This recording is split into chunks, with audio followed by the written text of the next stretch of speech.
Hello, my name's Karen O'Connor and you're listening to Isn't That Interesting?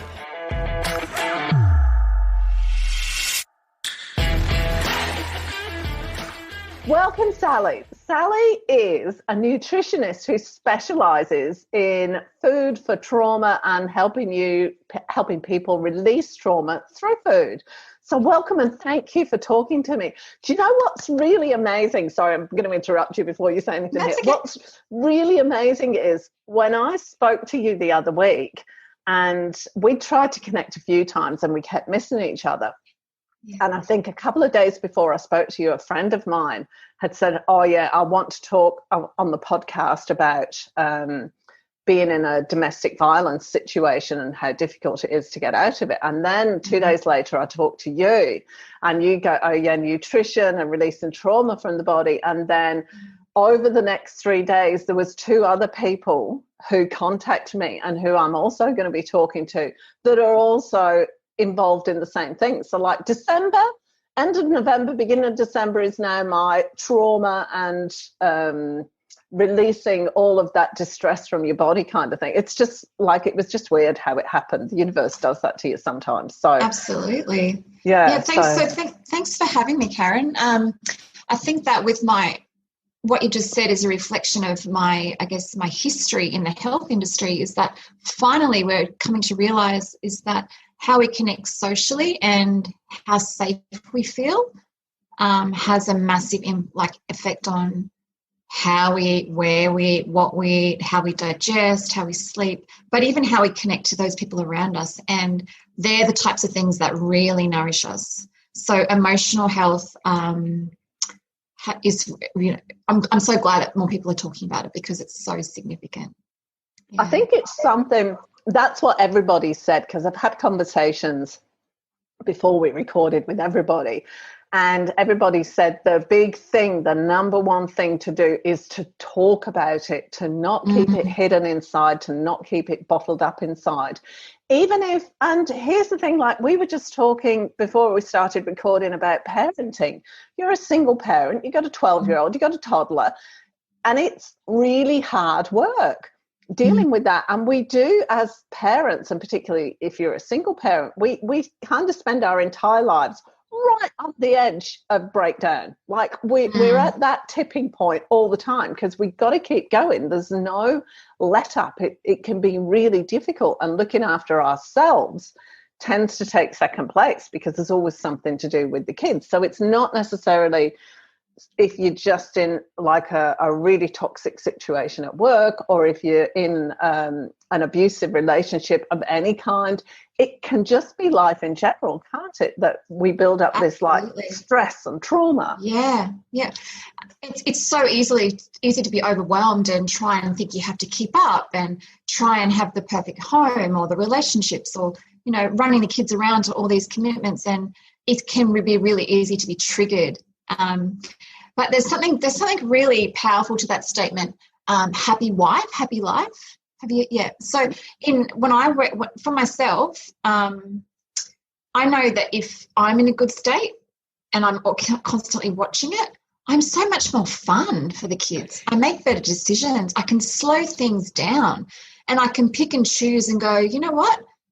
I don't particularly care that the house is a mess today, or you just can seem to identify your priorities a lot better when you stop and you can consciously choose not to go there with the stress response. And when I'm teaching coaching new mums especially, the environment, so everybody's health in the household is really affected by the state of mum's nervous system.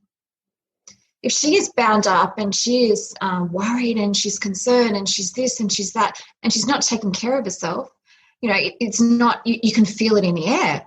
But when you can try and work backwards and put yourself first, it's incredible the ripple effects of that. But as a mum, there's something really icky about that sense of I should put myself first. It can take quite a while to get your head around it, to think, that's quite selfish, but no. It's a really smart way to run your own system.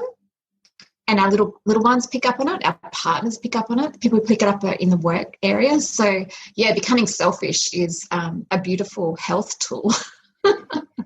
It's like somebody I was talking to the other day said it took her years as a parent to grasp the concept behind when you're on a plane and the masks drop down and they say, put your own mask on before you see to anybody else.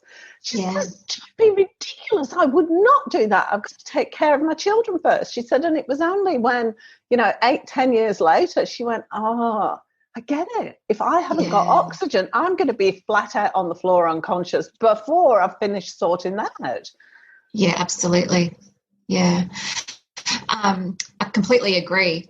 That brought to mind a client of mine who I met many, many years ago, and she was talking about, I think she was a mother to 6, and she got chronically ill, and so she had to really learn that the hard way. But we were talking in those later stages, and when things were getting really hairy for her, she said to me, I just want to be, if something happens to me and my 6 children don't have me around, I would prefer them to remember me as being fun than really well organised, or the woman who had the car, the home, the business, whatever else.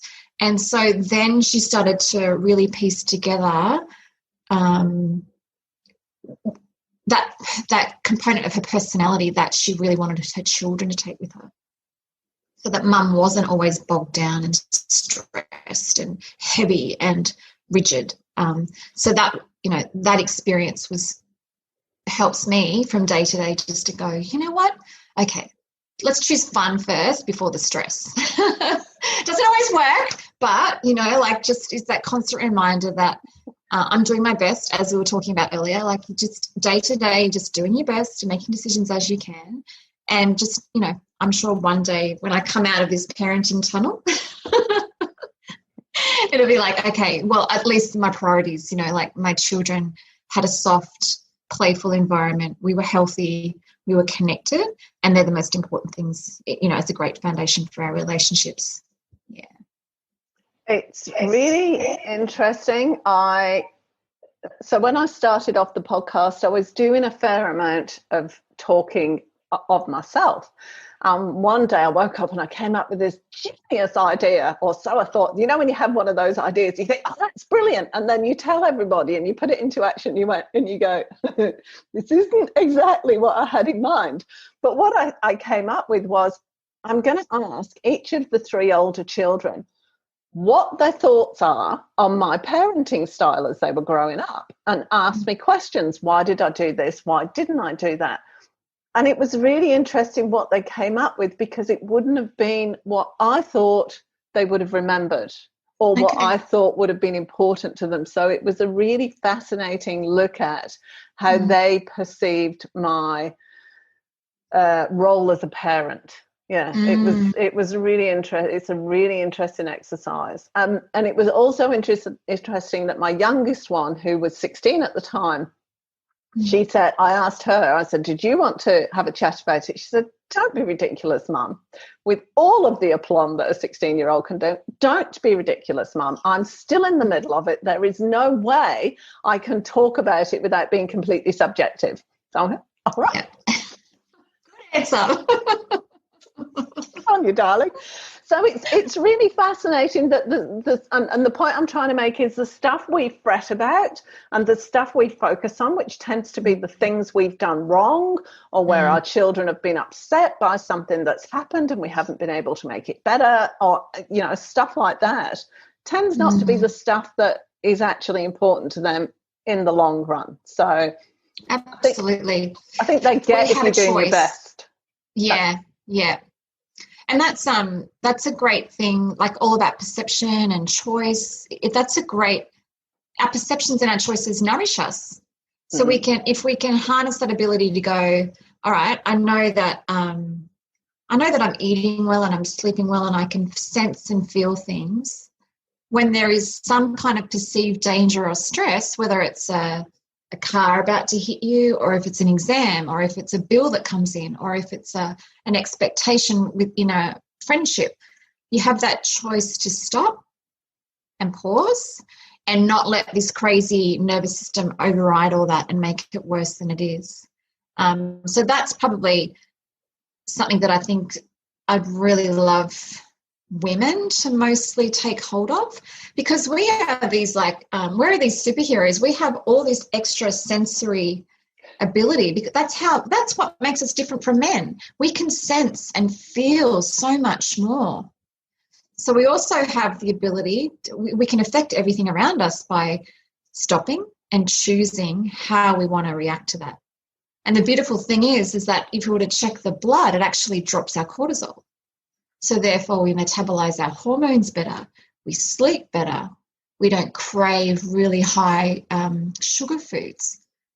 So just being able to switch from that fight or flight and your perceived sense of danger, if you can stop and notice it and make the choice not to go there, to really stop and choose your reaction or your perception, what the effect in the body chemically is beautiful. It sends your body into this natural healing process of dropping cortisol, metabolizing your hormones better, and you just make better decisions with your words, the food you choose, how much self-care you can give yourself. Yeah, because you're feeling, I guess, clearer. Does that make sense? It does, yeah. And where I was going to go with that then was, you said it makes you choose better food or something along those lines. That's an interesting comment. Do you actually choose worse foods that are worse for you when you're more stressed? Oh, absolutely. So think of the nervous system as fight or flight. Okay, so going back thousands of years, our brains are set up so that we can sense danger really quickly. So we sense it through our eyes. We're scanning around our ears. The eardrums are always sensing for danger. Our sense of smell to react quickly. The temperature. The whole body system is constantly on the lookout for danger. The opposite to that, so that's one fuel type in the body. The opposite to that is our body's parasympathetic system, and that is all about being able to rest, digest our food, detox, and heal. Okay, so you can't be doing two things at the same time. You're either in this mode, or you can switch easy and be in the other mode. So there's, if I got a bit distracted there. That was perfect. So if, just for example, you and I have been out camping all week, and all we've eaten is healthy plant foods, a little bit of meat, really eating the most perfect diet possible. And we're sitting there, and all of a sudden we sense something around us, and we're about to be attacked, and we're attacked by a saber-toothed tiger, or like a dinosaur, or whatever it was. If we were to test your blood sugar at that time, we would get a reading as if we'd just eaten a candy bar, a chocolate bar, because your body, for us to make that reaction and get the hell out of there, because that's what our brain's telling us, this is what all the information's giving us, get the hell out of there and quick, it shuts everything down and it goes into our internal system to pull the sugar out. And so you get a big enough hit within the blood to get you out of there. So therefore, the body can make its own blood sugar if you're under stress. And the funny thing is that you then intuitively crave the quick sugar foods to keep you going and going and going and going and going if you can't shut that off. So the way you manage your stress has a massive impact on your blood sugar and your cravings. It's interesting when I talk to people about eating in the car. So we assume that when we sit and we're eating perhaps in the car, we don't realise we're in fight or flight mode.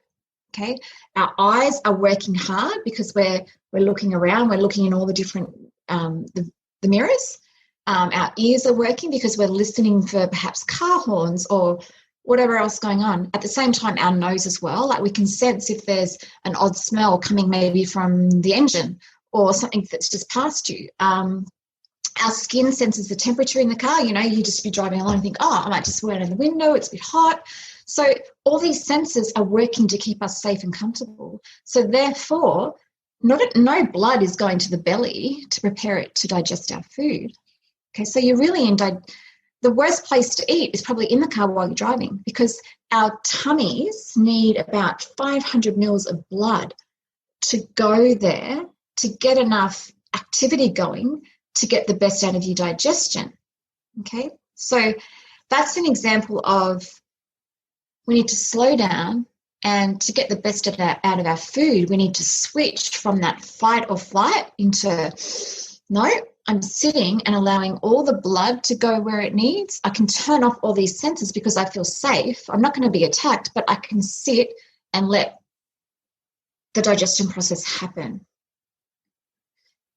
So that's an example of either being in fight or flight, or being in rest and digest. So I hope that kind of makes sense as far as... Yeah, that was great. Our bodies are either telling us to react and respond, or to stop, soften, digest, absorb. And even so, in sleep mode, hopefully when we get enough deep sleep, our bodies have this beautiful ability to clean up. Like there's a lymphatic system in your brain that cleans all the junk up. And it's just a lifestyle thing that we're not experiencing that depth of sleep, because we have so much trouble. We spend so much time in fight and flight, and not enough time in choosing and being aware of what gets us into the rest and digest. Actually, that's something I'd go off on a little bit of a tangent, because I do want to come back to your story and how you ended up specialising in what you specialise in, if that's okay with you. That's fine, yeah. But like I've struggled, and I know there's a high proportion of menopausal women, going through perimenopause and a few years after you've actually gone through menopause, struggle in getting deep sleep because your hormones are up, down and all over the place. And that's been my problem. And I know a friend of mine said, when I first started with the sleepless thing, I think I've been having sleep problems for about 3 years at that point. She said, give it about 10 years. She said, I've got about 4 hours sleep a night for a good 10 years. And so that's a widespread thing. And I eat a healthy diet. I mean, I have lived off adrenaline. I've got 4 kids. We got businesses. We went through a bankruptcy, and all sorts of things happened. But I think sort of the accumulation of years of stress, and then all the other external stuff, and moving across the country and going through perimenopause at the same time. Wow. I've had so many issues with not getting deep sleep, and I know that fuzzy-headed brain thing, that's the cause of you're not getting enough deep sleep, because it's not actually clearing out your brain, clearing all the toxins and everything out of your brain. So it's kind of like, this is really gross, but it's kind of like never allowing your brain to go to the toilet, basically. It's just all hanging in there. It's just getting stuffier and stuffier in there. Absolutely. So what would you suggest in terms of what people can do? Is there stuff you can eat? How can you change your diet to help overcome that and support your body? Well, there's I'm more passionate about where we eat, how we eat, before we even look at what to eat. Right, because all that stuff has amazing potential for you to intuitively choose what you need. So I'm going to use you as an example. So there's like a highway in your body, and there's a massive nerve that runs from the brain, wraps around the front of the face, goes in and attaches to the heart, the lungs, the stomach, the cervix, everywhere. It's called the vagus nerve. And on this superhighway, the messages are either coming up to the brain to tell the brain exactly what's going on. So it's delivering messages to the brain about performance. Okay, so it's all these calculations back to the brain. The other part of that vagus nerve is sending messages about the status of cleaning, renewing, and those types of messages. So it's called the parasympathetic nervous system. So the ability to rest, digest, detox, and heal. So, for example, you've just described that massive amount of traumatic time for yourself with the move and hormonal changes and the bankrupt. You were in this mode of constant stress turned on, constant. So all these messages were coming up to the brain and giving these constant alerts and updates. What then happens with the vagus nerve on this side is it gets very weak. The vagal tone gets very soft and weak. And so your body gets worse, gets weaker and weaker at delivering all those messages about resting, digesting, detoxing, and healing. So my answer to you is, what can we do? You need to strengthen that vagus tone on this side. And the beautiful thing is that it's really easy to do, and it doesn't cost any money.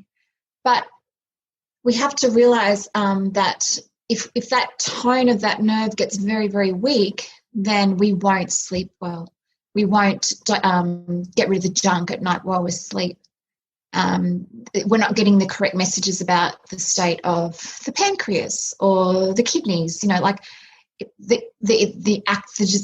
information that's coming back up to the brain isn't accurate. So doing vagus nerve exercises will help strengthen that, and that's all about activating. The closest place that the vagus nerve comes to the body is right here behind the earlobe. So if you're wearing earrings, directly where the earlobe will touch the neck. And that's the closest place you can actually activate it. So by singing and humming and gargling, they're really powerful ways to activate that vagus nerve. Okay. Which side do you activate it on, or both sides? Both sides. Right. However, the vagus nerve competes for space there because the lymphatic system and, this exchange between the heart and the brain. And so have a think about where the tonsils sit in the back of the throat. The tonsils are like the toilet for the brain, that area. So if you've got, the best way I can summarize it, if you've got any health issues from here to here, then your vagus nerve is going to be really hard to activate and strengthen. So, doing some lymphatic drainage on the neck, because it's quite easy to stimulate the nerve from here. Making sure that your oral health is the best it can be. If you've had problems with the tonsils, you might want to get it looked at. You might want to do regular mouth gargling of a morning. Even splashing the face with cold water of the morning, that's enough. The cold temperature is enough to trigger all these, the vagus nerve that comes out through the eyes, the sinuses, the mouth, and the throat. And it's really interesting, the people I've worked with who have gone through extreme trauma, they often lose their voice for a while, or they feel socially challenged to speak, because there is a physiological something happening in this area that affects their speech, or they're wanting to speak and communicate. There's just like this. But the physiological thing is it's this little nerve that is weak and it needs strengthening again. The other powerful way to keep it strong forever is breathing. And I know our doctors aren't going to like that because it doesn't cost us anything, but a lot of us, I think maybe because we're told to keep our tummies in, we get caught up in this strange way of breathing. But the best way to stimulate and keep that vagus nerve strong is to breathe properly. Who would have thought? So, your tummy should come out, because when it's coming out, you're physically touching that nerve and strengthening the nerve. If you breathe into your heart, you're actually lifting the heart, and it's actually stimulating the nerve as well. So if you really slow down the exhale, it's like you're giving the vagus nerve a workout. You're strengthening it.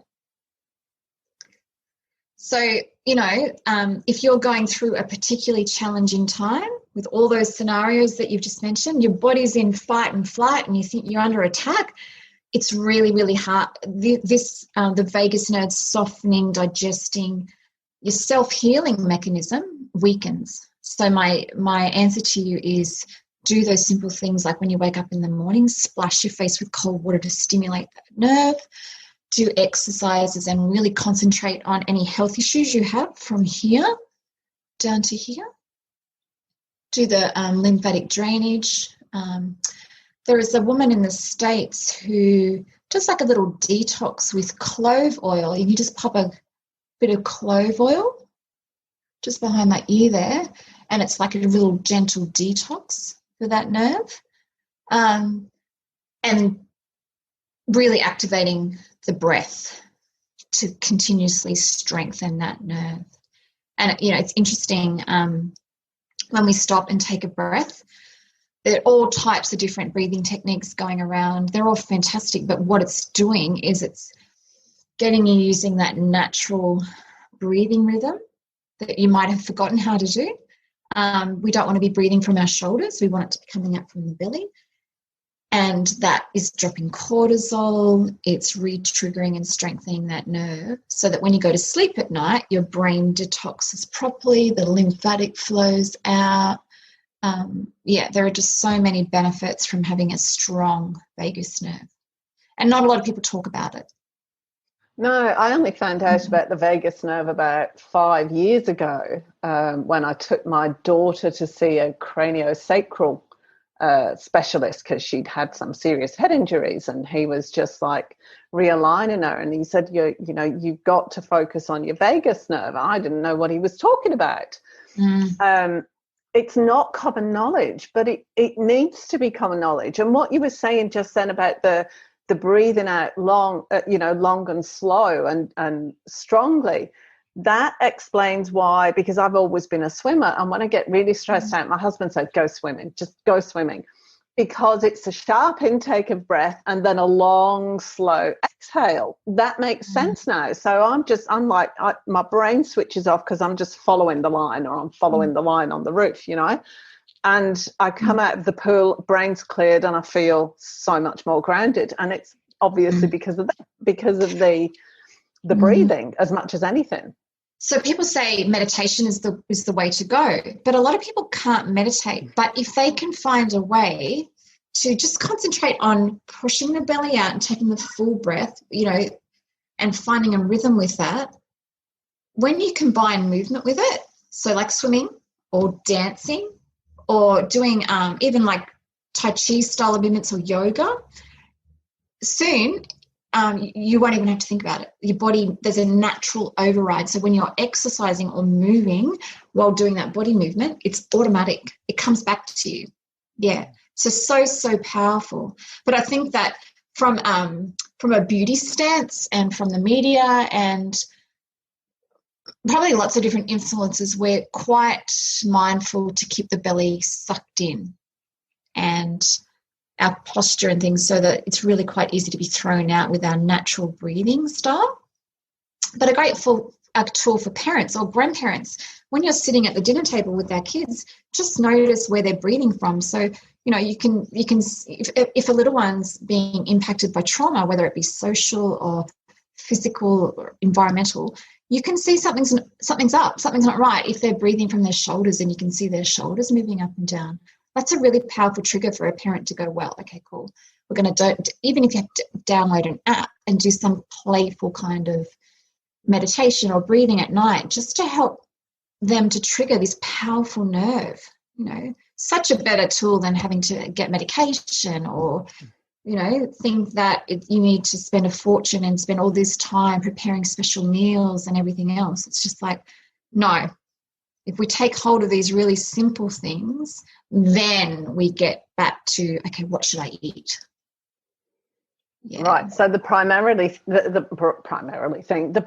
thing is to take care of ourselves first and pay attention to our bodies, and then the nutrition kind of falls into place.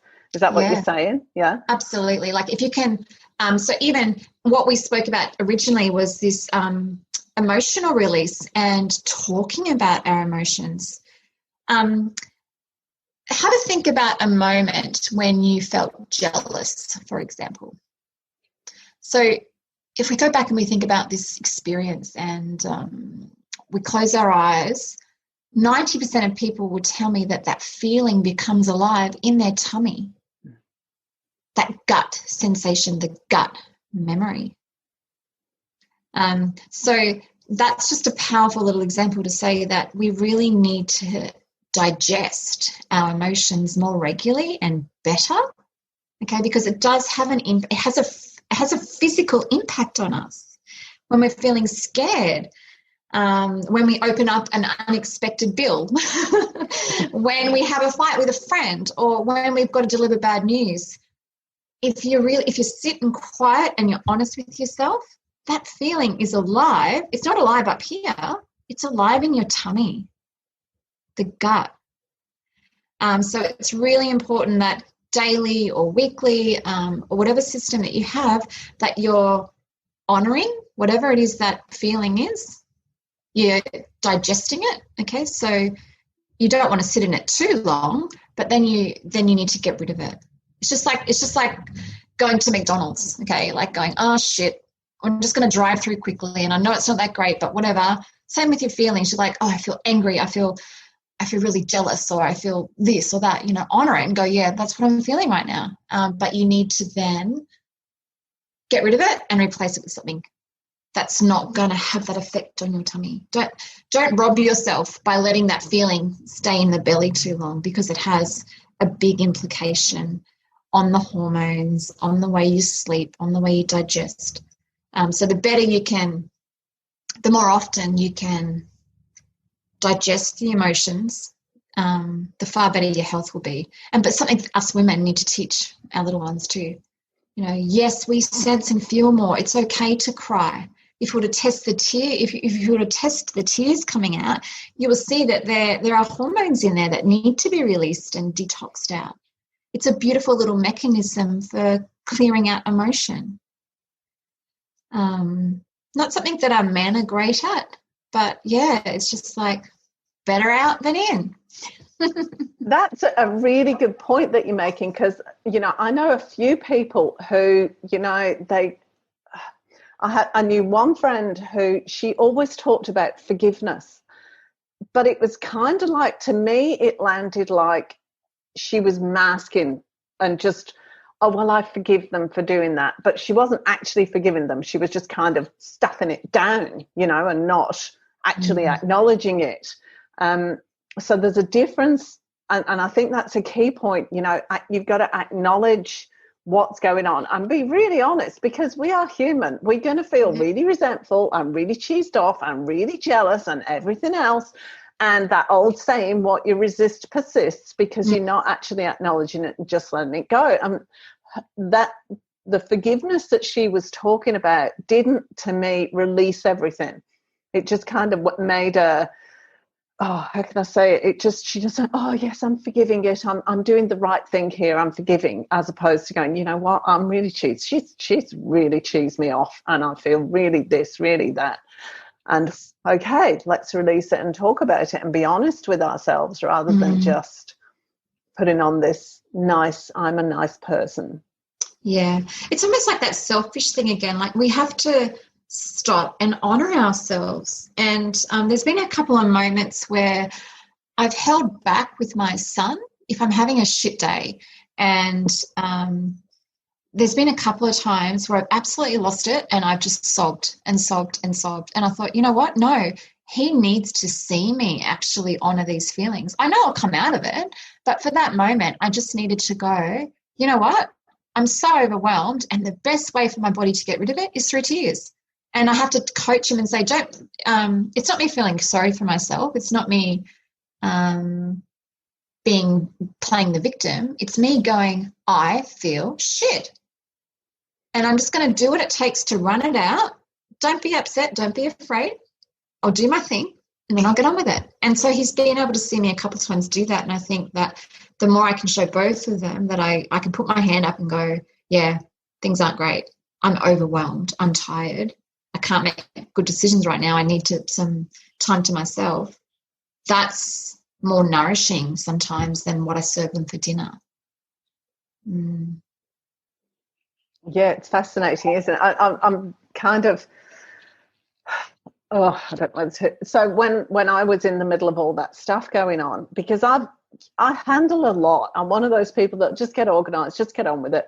And there was one day, my eldest daughter, she's 21 now, she said something, I don't know what had happened, but it was just the final straw. She said, and you just slid down the cupboard in the kitchen and sat on the floor sobbing. And she said, at first I was really frightened because I didn't know what to do, because Mum's always known what to do. Mum's always been in control. She's always known everything.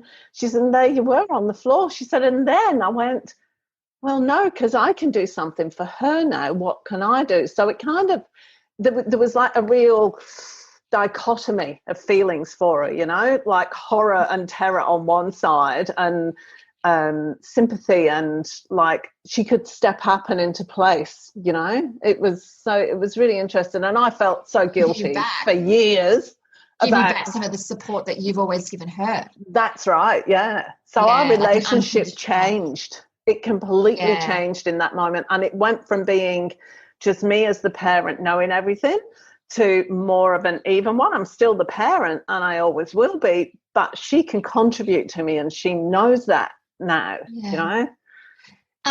It's really interesting timing that you've brought that up, because is it today or was it yesterday that was the International Day of Kindness? Or I don't know if you saw that. Yeah, it was over the last few days, wasn't it? Yeah. So kindness has been studied at Harvard University for quite some time now, and just this week I was listening to a lecture of a particular Indian doctor.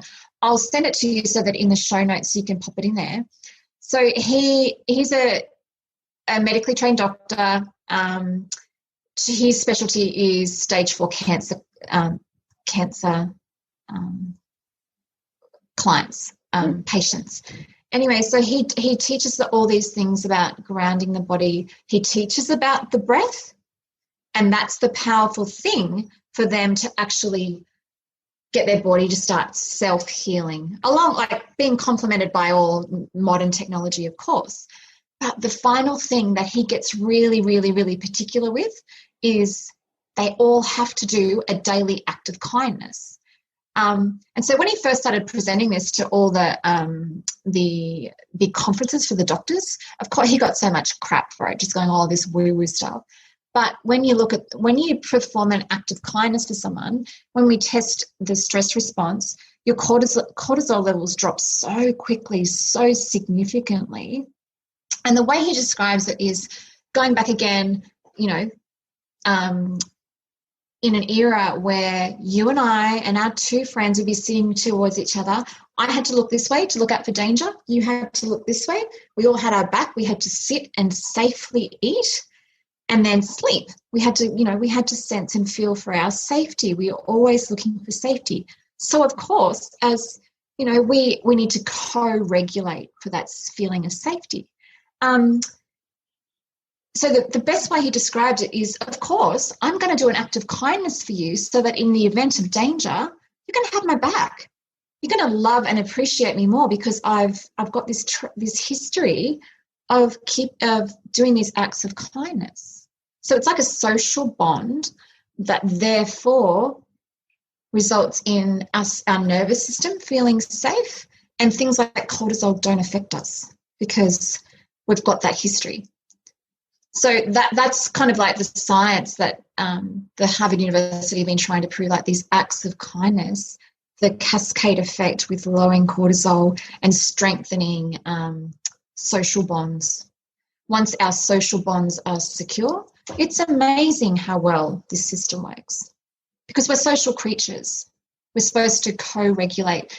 We shouldn't be trying to regulate on our own. It should be like a mutual thing. I'll hold space for you. You hold space for me. That's really fascinating. So because it kind of aligns with my experience of going through menopause. The big missing is community. The big missing is, you know, we're all nuclear families. I've moved around halfway across the world. You know, my family's all back in England. I'm in Australia. And I haven't got that connection with older women that I trust, or, you know, I've got lots of friends, but it's kind of like all of the, we talk about women's problems, women's issues, you know, and it's kind of, well, the older generation, not so much mine and younger, but that's the kind of experience. There's not that community where we feel free to share and be open about our concerns, about our worries, about our hopes. We don't have that because it's about doing everything yourself. You know, you raise the children yourself, you sort your life out yourself, you be independent, you be strong. And it's like, well, we're stronger in a community. We need to talk. Yeah. And that aligns with what you've just said. Being solo keeps you in that fight or flight, adrenaline not being metabolized correctly, so it stuffs up all your other hormones. Cortisol being way too high, then you get the belly fat. You know, you can't sleep, you can't digest your food, you feel irritable. But switching over into that community focus and that we co-regulate and that we should be respected for sharing and caring and supporting and nourishing each other, that sends your nervous system into this beautiful rest and digest. And we don't have to pay hundreds of dollars, you know, a month on fancy supplements. We don't have to spend all this time in the kitchen worrying about, am I cooking the right organic food? Where's it from? Who grew it? You know, like, we don't have to go down that track, you know. So my biggest learning when I was going through my health journey, like as a practitioner, was when I was a new mum. So I had no money to spend on the supplements I would usually spend, all the type of food. My husband was in a sport. He was an elite athlete. The prize money was a trophy. There was no prize money. And so we had no money. I spent all my time and effort, you know, keeping weight on him for events or stripping them off for movie roles or TV roles. And I wanted to stay lean and beautiful, and I wanted to nourish this beautiful new child. But all of a sudden I had to change my viewpoint on how I'm going to achieve that on no budget and pretty much no time. And so I really started delving into, right, bang for your buck, you know, like what's the least amount of time and effort and money do I have to spend to keep me healthy? So that was that burning desire to start going, well, that's crap and that's crap and that's crap. And that's led me to, you know, understanding that emotional health is far more important than making sure that your meat is grass-fed, you know, like you've got organic local produce. I mean, all that is very important, but you need to sort out your emotional health first and your nervous system before you even go there on what to eat. The most important thing is to look after your blood sugar, you know, so you're not going up and down, up and down, up and down. And again, socially, I don't know if have you got a diabetic in your life? Do you have any friends or family members who are diabetic? My brother was diabetic, yeah. Would you say that they're not easy to be around? Yeah. Because of the highs and lows in blood sugar and temperament. So socially, the best way, if you want to if I was to give a tip about what to eat, it's just foods that keep your blood sugar regular so that you're not moody up and down all over the place, because socially it's putting a barrier between you and people around you and the decisions that you make, and your energy, because you're up and you're down and you're up and you're down. And it's just eating regularly. Our adrenal glands just need a constant little, you know, flicker of fuel so that we're not running on adrenaline. Okay, so constant fuel, the what do you call it? The intermittent fasting, then that increases your cortisol levels, does it, or does it work for some people? It works for some people. I find it's a personality thing, and it's about how much stress you're going on in your life. Because I mean, I've got a really fast metabolism, and if I tried to fast too long, I become frantic. Like it's a stress response for my body to go, I'm starving, I need food, and then I make bad choices. I've got other friends my age, same situation, who thrive off that type of cycling with their food. So I don't think one rule fits everybody. The best, if you wanted to test it, I would just widen that window of fasting a little bit longer each time that you do it, and try and find that point where your body, you don't ignite that stress response. Like, I'm starving, I'm this, I'm that. So it has its merits. But again, every time when you're not eating, it's giving your body time to heal and for all the systems to work better.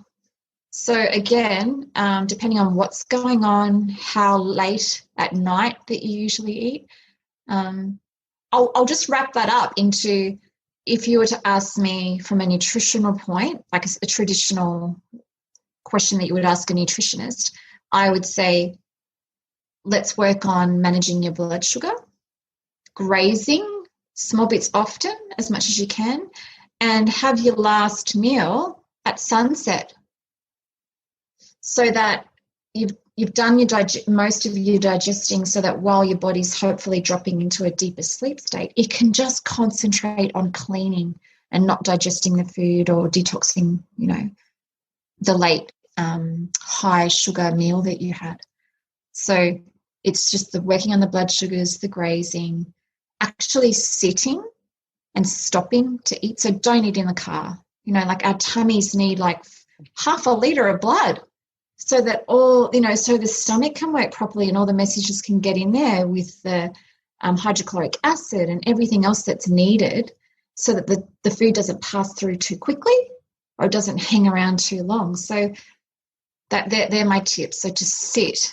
Like, eating should be this beautiful ritual where we just shut off from the world, give yourself permission to go, my body needs me to stop walking around, stop worrying about my next to do, just give myself, even if it's 15 minutes, just to stop, give your body a chance to take in the nutrients. Just the timing of your last meal through the day at around sunset, so that when you are in bed and your body's trying to drop into the deep sleep, it's not distracted. It can do its job. And that's the principle of intermittent fasting as well, so that you're giving all the systems a chance to do their job the best they can without the distraction of food. Yeah. Thank you so much. Like, that was amazing. So basically, and to sum up, something that landed for me, the best thing was everything you said goes against the way we live our lives. That you keep going, you don't stop to eat your meals, you just keep going till you hit that wall. But you're saying the cheapest and the quickest way of changing your health is to actually take care of yourself, make sure that you stop and eat and you stop and breathe. That's basically it. And find some way to regularly digest your emotions, whether it's maybe writing in a journal, calling your sister for a glass of wine and a cry, or going for a walk on the beach with a girlfriend, or doing some kind of anger release management, like, could be boxing, or whatever your choice of movement is to, help you digest what's going on. Yeah. Thank you so much, Sally. That was amazing. We didn't even get round to your story and how you ended up doing all this. Not really, but yeah. Yeah. Thank you. Yeah. But it was absolutely brilliant. Maybe another time. Yeah. Definitely. So I'm in the middle of, with a toddler at home, I've really just been focusing on her, and I haven't got any grand plans for anything specific this month or the following. Next year, I'd really like to bundle this into a little challenge where, instead of doing like a weight loss challenge or like a New Year's resolution thing, it's all about doing exactly what we've spoken about, those rituals to strengthen that nerve, so that we can make a choice of switching from fight or flight and perform to the rest and digest, and just see, work at these things about how that then affects your weight, how it affects your relationships, how it affects on your focus for your business and that type of thing. So that's something I'm kind of playing around with and looking at. But I think that it's great timing because of COVID. Who knows what COVID is going to do for the way we set ourselves up next year, you know? So more than ever, it'd be great for these types of teachings to get out so that no matter what's going on with COVID, we have a culture of people going, you know what, I've got control over my nervous system and my immune system. I'm not going to buy into this rubbish that perhaps we might be pushed into. Yeah, so it's going to be interesting year next year.